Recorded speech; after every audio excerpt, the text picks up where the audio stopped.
오늘 본문 4절은 이렇게 시작이 됩니다. 요나단이 그의 아버지 사울에게 다윗을 칭찬하여 이르되, 아버지 사울이 그 다윗의 인기가 높아져만 가고 하나님이 그와 함께 계심을 본 후에 그를 두려워하며 미워하여 죽이려 하는 와중에 요나단이 했던 행동을 묘사한 부분입니다. 아버지 앞에서 다윗을 변호하고 두둔하는 요나단을 만납니다. 여기서 칭찬이라는 말은 시브리어로 토부를 번역한 것인데요, 좋은, 선한, 아름다운 이라는 의미를 지니고 있는 단어입니다. 그래서 어떤 번역부는 4절을 요나단이 사울 앞에서 다윗에 대해 좋은 점들을 이야기했다라고 번역하기도 했고요, 영어 성경은 대부분 spoke well이라고 해서 좋게 말했다, 잘 말해주다 정도로 번역을 하고 있습니다. 그런데 이런 번역들은 좀 싱겁습니다. 그래서 저는 우리가 이전에 사용했던, 지금 우리가 사용하는 이 번역본을 개역 개정판이라고 부르는데요, 이전에 사용했던 성경은 개역 한글판이라고 부르는데, 그 개역 한글판의 번역이 사실은 참 제 마음에 드는데요, 개역 한글판은 이 부분을 이렇게 번역했습니다. 요나단이 그 아비 사울에게 다윗을 포장하여 가로되, 여기서는 이 토부라는 단어를 포장이라고 번역하고 있는 것을 보게 되는데요, 저는 이 부분이 참 좋습니다. 포장하여 가로되, 즉 포장하여 말하기를 이 되겠죠. 그래서 이 구절은 저에게 참 깊은 여운을 안겨줬던 구절이기도 한데, 그래서 기도할 때마다 하나님, 나도 누군가를 포장하는 인생이 되게 하옵소서라고 기도하기도 했고요, 또한 설교할 때 누군가가 우리의 입술을 거쳐가면 포장되어 아름답게 드러나는 인생이 되자라고 설교하기도 했었습니다. 흔히 재주가 무디거나 사고를 많이 치거나 아무리 많이 만져도 신통치 않은 결과를 나타내는 사람들을 가리켜 조금 속되게 똥손이라고 이렇게 말하기도 하잖아요. 반면에 무언가를 만지면 좋아지고 고치고 예쁘게 꾸미는 그런 손을 가리켜서는 뭐라고 합니까? 금손이라고 부르기도 합니다. 그래서 어떤 물건을 포장할 때 누가 하느냐에 따라 같은 물건이라도 너무나도 다른 모습으로 재탄생하기도 하지요.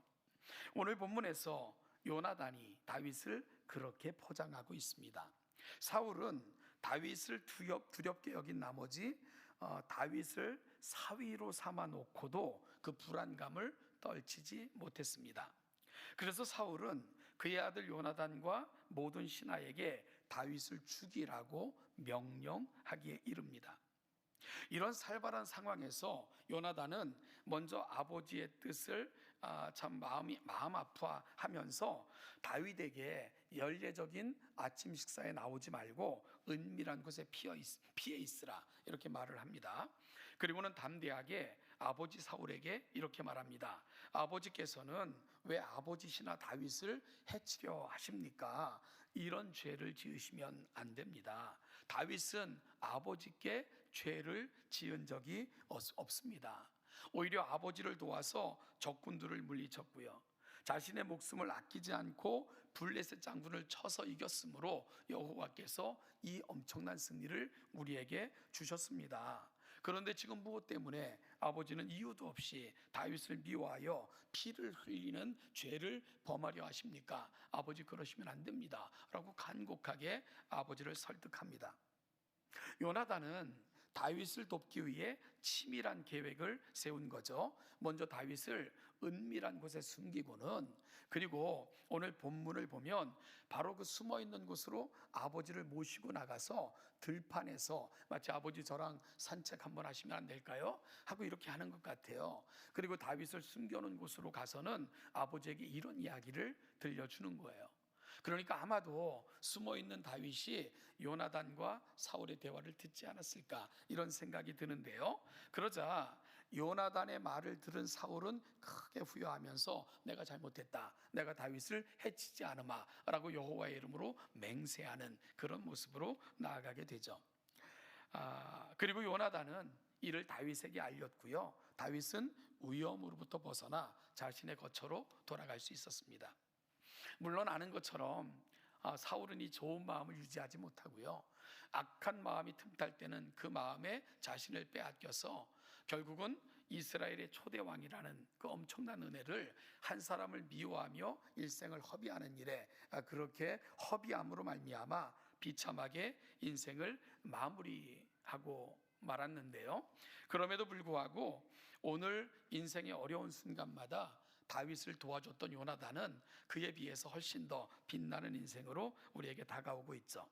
그래서 우리는 사울을 보면 오늘 우리가 무엇을 귀히 여겨야 될까, 무엇을 소중하게 생각해야 될까 하는 면에서 많은 도전을 주는 그런 인생, 사울의 인생 같습니다.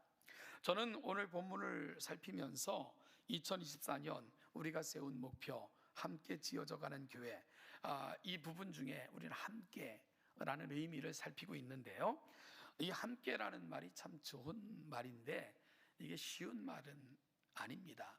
그래서 함께 하는 지혜에 대해서 살펴보고 있는데, 지난주는 함께 하는 지혜의 첫 번째로 극복이라는 주제를 나누었었는데요, 이 함께를 위해서는 우리가 극복해야 될 여러 가지 문제들이 많다라고 이야기하면서 오늘 주보 푸른 초장에 보면 지난주 했던 설교를 제가 항상 지난주 했던 설교를 요약해서 그 다음 주 주보에 싣고 있으니까 여러분 한번 읽어보시면 도움이 될 것 같습니다. 지금 막 뒤지는 건 아직까지 한 번도 안 읽으셨다는 건가요? 좀 보시면서 우리가 지난주에는 어떤 말씀을 나누었고 한 번 더 확인하시면 가슴에 담을 수 있는 기회가 되지 않을까 싶고요. 오늘은 함께하는 지혜 두 번째로 포장이라는 주제를 가지고 나누어 보고자 합니다. 여러분, 포장이 뭐죠? 이 포장에는 기술이 있어야 됩니다. 그래서 포장을 잘하려면 기술을 습득해야 되는데, 포장이라는 말은 누군가가 나를 통과하면 그것이 내 입술이든 내 가슴이든 나와의 만남이든 아름다워지고 고결해지게 만드는 것, 이걸 가리켜서 포장이라고 저는 정의해서 오늘 설명을 할 것입니다. 여러분, 포장이라는 것은 무언가의 가치를 높이는 행위이기 때문입니다. 그래서 이 개역 한글판이 토부, 조언이라는 말을 포장이라고 번역한 것은 참 큰 울림이 있다고 저는 생각이 됐습니다. 물론요, 뭐 형편없는 물건, 쓸모없는 물건을 그럴듯하게 포장해서 파는 것은 그건 포장이 아니죠. 그거는 사기고 그리고 기만일 텐데요, 여기서 포장이라 함은 어떤 것에 대한 가치를 최대한 끌어올리고 높여주는 것, 이걸 저는 포장이라는 의미로 사용해서 오늘 함께 가는 지혜 두 번째 주제로 나누어 보고자 합니다. 그렇다면 포장의 기술에는 무엇이 필요할까? 첫 번째는요, 그 사람에 대한 사랑입니다. 이것이 무엇보다도 중요합니다. 여러분, 왜 요나단이 다윗을 포장했을까?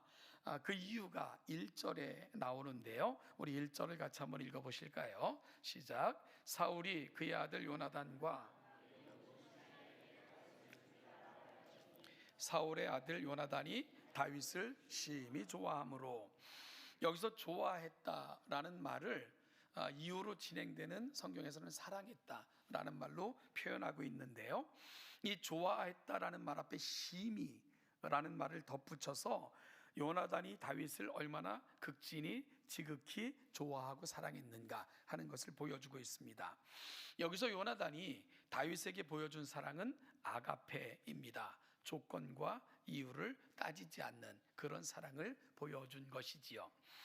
여러분들은 성경을 읽으면서 좀 이상하지 않습니까? 왜 사울이 그렇게도 다윗을 미워했을까?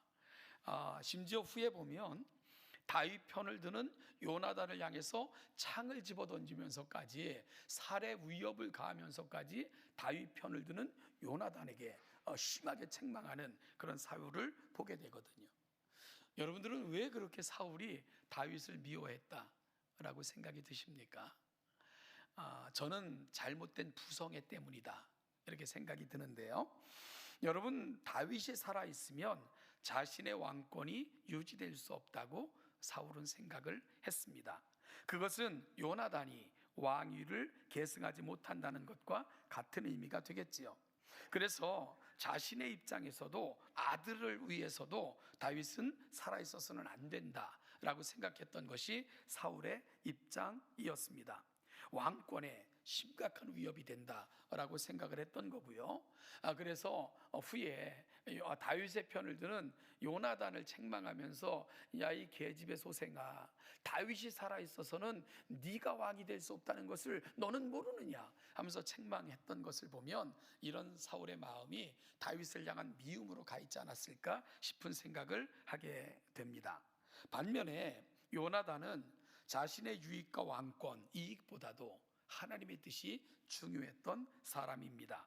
그래서 그는 그 다윗이 어려울 때마다 그를 도왔고 변호했고 여러 번 살려줬습니다. 그리고 후에 다윗과 마지막 만남, 다시는 만날 수 없는 그 마지막 이별의 장면 앞에서 요나단이 다윗에게 어떤 고백을 하는지 압니까? 네가 왕이 될 거다, 하나님께서 너를 이스라엘의 왕으로 세우실 거다 라고 고백을 하면서, 그럴 때 내 자손을 부탁한다 라는 부탁을 하는 것을 보면 요나단이 얼마나 큰 인격의 사람이었는가 하는 것을 보게 됩니다.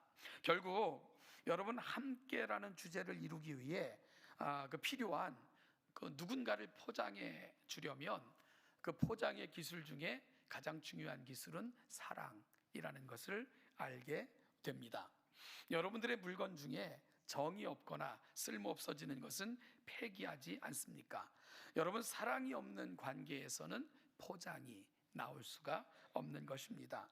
마치 물건은 전혀 생각하지도 않는 것처럼, 받는 사람은 전혀 고려도 하지 않는 것처럼, 제멋대로 포장된 물건처럼, 여러분, 우리도 누군가를 대하고 있다면 그건 무엇을 보여주는 겁니까?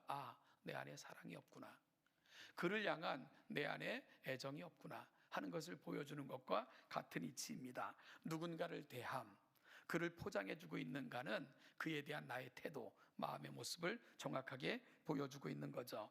2024년 여러분이 포장의 기술, 가장 중요한 기술인 사랑을 담아내고 사랑으로 누군가를 포장하는 저와 여러분들이 될 수 있기를 간절히 소원합니다. 이것이 함께감의 너무나도 중요한 모습이기 때문입니다. 둘째는 배려입니다. 배려. 요나단은 다윗이 처한 위험을 알았고 이를 알려주고는 피할 길을 예비했습니다. 다윗을 안전한 곳으로 피신시킨 후 그는 다윗을 위해 할 수 있는 일을 계획했고 실행에 옮겼습니다. 그리고 위험을 무릅쓰고 아버지를 만나 다윗을 변호했습니다. 그는 다윗을 위한 최상의 그리고 최선의 길을 예비하고 실행에 옮긴 것입니다. 여러분, 배려라는 것은 상대 입장에서 헤아리고 살피고 행동하는 것을 말합니다. 배려는 상대를 나에게 맞추는 것이 아닙니다. 나를 상대에게 맞추는 관용, 여기서 비로소 배려가 나타나게 되는 거죠. 가끔 인터넷에서 어떤 물건을 구입하려면 이 물건이 좋은지 안 좋은지 자신이 없을 때가 있어요. 그럴 때는 이미 그 물건을 먼저 구입한 사람들이 이 물건에 대해서 어떤 평을 남겼는가 하는 그 후기를 읽어보면 조금 도움이 될 수도 있습니다. 그 후기들 중에서 가장 중요한 것은 물건을 써본 사람들이 이 물건은 정말 기대보다 좋다, 그리고 가성비가 뛰어나다, 이런 말이 많으면 아무래도 조금 더 신뢰가 가겠지요. 그런데 여러분, 그 후기를 이렇게 읽다 보면은 그 물건에 대해서 평가를 내린 것보다 더 많은 그 후기가 올라오는데, 어떤 내용이 많냐 하면 그 제때 빠르게 배송해줘서 너무 고맙다, 그리고 꼼꼼하게 포장해 보내줘서 너무 고맙다, 이런 후기들이 굉장히 많이 올라오는 것을 읽게 됩니다. 사실은요, 어떤 물건을 처음 만날 때 써보기 전에 그 제품을 포장해서 보내진 상태, 그리고 또 약속된 시간에 배달해 줬는가, 이런 것들이 그 제품의 성능을 확인하기 전에 먼저 소비자들이 경험하게 되는 단계 아니겠습니까? 그래서 어찌 보면 어떻게 포장하여 어떻게 전달됐는가는 그 물건을 써보기 전에 독자들에게 감동을 주는 첫 번째 관문이 될 것입니다. 그래서 이 포장이라는 건 굉장히 중요하게 되는 것이지요. 그리고 정성껏 꼼꼼하게 포장되어 제 시간에 배달된 물건을 받는 것만으로도 이미 소비자들은 그 만족 지수가 굉장히 높아지는 것을 우리는 많이 경험하지 않습니까? 여러분, 인간 관계에서도 이 포장하는 일은 굉장히 그렇게 중요한 것입니다. 그럴 때 배려가 너무 중요한 거죠. 세심하게 그 사람의 성격과 성향까지 고려해서 말하고 대하고 행동하는 것, 바로 꼼꼼함, 세심함이 우리가 누군가를 포장함에 있어서 또 다른 중요한 기술이 될 것입니다. 여러분, 내가 생겨먹은 대로 말하는 게 아닙니다. 내 기준에 맞춰서 그렇게 말하는 것이 아닙니다. 포장의 기술, 두 번째 배려는 그 사람 입장에서 그 사람을 배려하고 그 사람을 생각하며 내가 아닌 그 사람 중심으로 말하고 행동하는 것, 이것이 그에게 큰 감동을 줄 수 있는 가치를 만들어내는 품격이 될 것입니다. 오늘 이 아침 우리 동천교회 성도들이 바로 이 포장의 기술을 좀 잘 배웠으면 좋겠습니다. 두 번째는 바로 배려하는 마음입니다. 세 번째는요, 기쁨을 전하고자 하는 소망입니다. 이것이 바로 포장의 기술 세 번째입니다. 상대방에게 기쁨을 주기를 원하는 것, 이것이 포장하는 이유이고 포장하는 이의 소망일 것입니다. 여러분, 어떤 물건을 받을 때 최대한의 감동과 기쁨을 전달하고자 하는 행위, 이걸 받는 사람이 감동하고 기뻐하고 이것으로 말미암아 만족을 주면 좋겠다 하는 것이 포장하는 사람의 그 마음에 담겨져 있는 그거 아니겠습니까? 요나단은 다윗에게 이 기쁨의 전달자가 되기를 소망했어요. 그래서 그는 최선을 다해 다윗을 포장하여 말했고요, 결국은 사랑하는 이들 곁으로 돌아올 수 있도록 도와줬습니다. 여러분, 이로 인하여 다윗에게 임한 기쁨이 얼마나 컸을까, 얼마나 감사가 넘쳤을까 우리가 상상할 수 있지 않겠습니까? 마찬가지로 누군가를 포장한다는 것은 그 영혼에 기쁨을 주기 위함입니다. 그 영혼에 위안을 주기 위함입니다. 그 마음에 평안을 제공하기 위함입니다. 그래서 포장의 기술은 너무나도 중요한 것이지요. 자, 오늘 우리는 함께함의 지혜 두 번째로 포장이라는 주제를 다루고 있는데요, 왜 이런 삶이 중요할까요? 말씀드린 것처럼 함께 가는 길은 쉽지가 않습니다. 여러분, 누군가를 포장한다는 것도 결코 쉬운 일이 아니에요. 그럼에도 불구하고 왜 우리가 이런 결심을 다시 해야 될까? 물론 2024년 우리의 주제가 함께 지어져가는 교회인데, 함께라는 주제를 이루려면 바로 이 포장은 너무나도 중요하기 때문에 그렇게 말씀드리고 있는 건데요, 그러나 그것보다 더 중요한 이유가 있습니다. 바로 하나님께서 우리를 그렇게 포장하셨기 때문입니다. 하나님께서 우리를 그렇게 포장하셨기 때문이에요. 사도 바울은 에베소서 2장 1절에서 우리는 우리의 허물과 죄로 죽었다라고 선포합니다. 심지어 온 세상은 지은 죄로 인하여 하늘 법정에서 사형 선고를 언도받았다고 사도 바울은 로마서 1장에서 모든 인류의 형편을 살핀 후 결론처럼 선언합니다. 이 세상을 아무리 살펴도 의인은 없나니 하나도 없다 라고 결론 내릴 수밖에 없었던 것이 바로 하박국 선지자의 탄식이었습니다. 소돔과 고모라가 멸망의 기류에 서 있을 때 아브라함이 소돔과 고모라에 의인 10명만 있어도 하나님 용서하시겠습니까? 하나님에게 끊임없이 실개기를 하면서까지 끝까지 소망의 끈을 붙들고 싶었지만 소돔과 고모라는 그 의인 10명이 없어서 결국은 멸망을 경험할 수밖에 없었습니다. 여러분, 이것이 이 세상의 형편입니다. 우리 안에는, 우리 스스로에게서는 아무런 희망을 찾을 수 없는 것, 그것이 우리의 형편이고 죄 가운데 있는 인류의 모습입니다. 그런데 그럼에도 불구하고 오늘 우리가 이 자리에 있을 수 있는 것, 하나님의 자녀라 일컬음 바 되고요, 하나님 나라의 백성이라 하여 성도라 칭해 주시고 우리가 장차 그 나라에서 하나님과 더불어 영원히 살 소망이 있다여 우리를 권속이라 칭해 주시는, 즉 가족이라 칭해 주시는 이 은혜가 어떻게 우리에게 임했을까? 세상을 바라보며 내 안에, 그리고 세상의 형편을 바라보면 아무런 소망이 없는 것 같은데 어찌 우리는 이 놀라운 소망 가운데 거한 자로 이 자리에, 이 영광스러운 자리에 앉아 있을 수가 있을까? 여러분, 우리에게는 이유가 있지 않아요. 오직 하나님께서 아들을 우리 죄에 대한 대속물로 내어주시고 그 아들의 피값으로 우리의 더럽고 추한 죄를 덮어주시고, 그렇게 우리의 죄를 간구하시면서까지, 못 본 척 하시면서까지 의롭다 칭해 주셨고요, 연약하여 마땅히 행할 바를 알지 못하는 우리를 위해 성령님께서는 통곡하시면서까지 우리를 위해 기도하시고 우리의 양심을 향하여 끊임없이 호소하시며, 나를 위해 십자가에 못 박혀 돌아가신 우리 주님께서는 지금도 하나님 보좌 우편에서 우리의 연약함을 놓고 하나님 앞에 변호하시면서까지 기도하시는 분, 바로 그 하나님의 포장, 우리를 아름답게 포장하시는 하나님의 은혜 때문에 오늘 우리가 이 자리에 있을 수 있는 유일한 이유가 제공이 된 것입니다. 여러분, 이것이 우리의 유일한 소망입니다. 내가 소망 있는 유일한 이유가 있다면 하나님이 우리를 포장해 주셨기 때문입니다. 저는 금요일마다 요한복음을 강론하고 있습니다. 요한복음을 강론하는 중에 제가 두 가지 사건을 여러분에게 강론하면서 드린 질문이 있어요.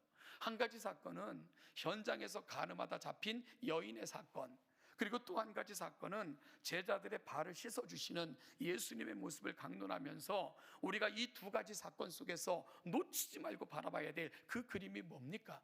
이 사건 속에서 가장 중요한 메시지가 뭡니까? 하는 질문을 드렸던 적이 있어요.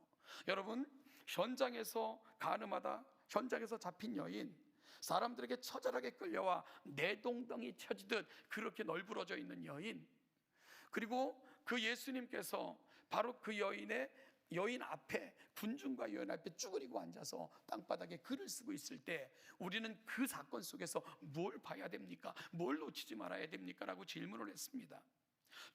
죽음을 이제 잡히시기 전날 밤 마지막 만찬의 자리에서 예수님께서는 식사 중에 일어나셔서 수건을 허리에 동이시고는 대야에 직접 물을 담아다가 제자들의 발을 꿇어 앉은 가운데 하나하나 닦아주시기 시작을 하셨습니다.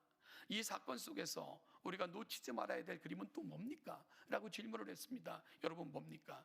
저분이 누구신가요? 저분이 누구신가? 지금 여인의 모습만큼 낮아지셔서 온몸으로 여인의 수치를 함께 감당하고 계신 저분은 누구인가? 그것이 그 사건 속에서 우리가 놓치지 말아야 될 그림이라고 말씀을 드렸습니다. 제자들의 발 앞에 꿇어 엎드려서 제자들의 발을 일일이 씻어주시면서 물기를 정성스럽게 닦아주시는 저분은 누구인가? 무릎 꿇고 앉아 계신 저분은 누구인가? 그것이 핵심 메시지라고 말씀을 드렸습니다. 그분이 누구십니까? 창조주 하나님이세요. 창조주 하나님이 연약한 피조물의 형상으로 이 땅에 오셨고요, 그리고 피조물을 섬기는 종으로 마지막 순간까지 보여주셨던 그 놀라운 사랑, 여러분, 그 사랑이 바로 그 사건 속에서 우리가 놓치지 말아야 될 메시지이고 놓치지 말아야 될 그림이라고 여러분에게 거듭 말씀을 드렸습니다. 바로 하나님께서는 이 땅에 육신을 입고 오셔서 우리의 모든 것을 대신 지시는 방식으로, 그렇게 해서 우리의 의의 옷을 입혀주시고 하나님께 나아갈 수 있는 길을 여시는 방식으로 끝까지 우리를 포장해 주셨던 분, 그분이 바로 창조주 하나님, 우리 주님이십니다. 그래서 로마서를 읽어보면 사도 바울이 인간의 모든 모습을 살핀 후 그의 입에서 터져나왔던 탄식이 이거예요. 오호라, 나는 곤고한 사람이로다. 누가 이 비참한 물로부터 나를 구원해낼 수 있을까? 이게 그의 절규였고 절망이었습니다. 그런데 로마서 7장에서 이 절규를 토해낸 사도 바울이 로마서 8장에서는 누가 우리를 이 놀라운 하나님의 사랑에서 끊을 수 있으랴 감격스럽게 외치고 있는 장면으로 전환되는 것을 보게 됩니다. 무슨 사건이 있었나요? 예수 그리스도, 그분이 우리의 삶의 자리로 걸어 들어오신 것입니다. 우리의 모든 수치를 대신 안으시고 우리를 포장하여 하나님 앞에 올려주시고 지금도 우리를 변호하시면서 기도하시는 분, 바로 그 은혜를 바라보고 사도 바울의 고백이 바뀐 거예요. 누가 이 놀라운 사랑에서 우리를 끊을 수 있으리요? 사랑하는 여러분, 오늘 우리가 이 자리에 있을 수 있는 유일한 이유가 있다면 하나님이 우리를 포장해 주셨기 때문입니다. 그리고 이 자리까지 인도해 주셨기 때문입니다. 그렇게 우리에게 최상의 가치를 부여해 주셨기 때문입니다. 그 결과 오늘 우리가 여기에 있는 거예요. 주님께서는 제자들의 발을 씻기시노 이렇게 부탁하셨습니다. 내가 주와 선생이 되어 너희에게 모범을 보였으니 너희도 이와 같이 하는 것이 마땅하니라. 마땅하다 말씀하셨습니다. 사랑하는 동천교회 성도 여러분, 올 한 해 우리가 포장의 기술을 배웠으면 좋겠습니다. 그래서 누군가가 우리의 가슴을 드나들면 위로가 넘쳐나고, 우리의 입술을 통과하면 아름다워지고, 우리와 함께하는 시간을 통해 진정한 감동과 감사를 경험할 수 있는 공동체, 그 포장의 기술을 통해 함께감의 지혜로 나아가는 저와 여러분, 우리 동천교회가 될 수 있기를 예수님의 이름으로 축복합니다.